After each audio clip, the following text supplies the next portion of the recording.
একটি সুন্দর বিড়াল ছিল, ওর খুব প্রিয় একটি ক্ষেত ছিল, সেখানে সে গাজর লাগিয়েছে। এই বিড়ালটি নিজের হাতে গাজরের বীজ বপন করেছিল, সে প্রতিদিন সেই ক্ষেত দেখাশোনা করত।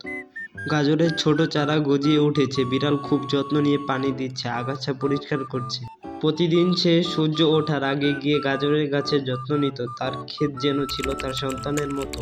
দিন যায়, রাত আসে, ধীরে ধীরে 1 মাস পার হয়, গাজরগুলো বড় হতে থাকে, সময় চলে যায়। 1 মাস পর গাজরগুলো বড় হয়ে ওঠে, মোটা, কমলা আর মিষ্টি। এখন গাজরগুলো তুলতে হবে, বিড়ালটি অনেক খুশি, সে পরিশ্রমের ফল পেয়েছে। গাজরগুলো নিয়ে সে বাজারে গেল, আজ সে বিক্রি করবে নিজের ক্ষেতের ফসল। বাজারে সবাই বিড়ালের গাজর দেখে মুগ্ধ, একে একে সব বিক্রি হয়ে যায়।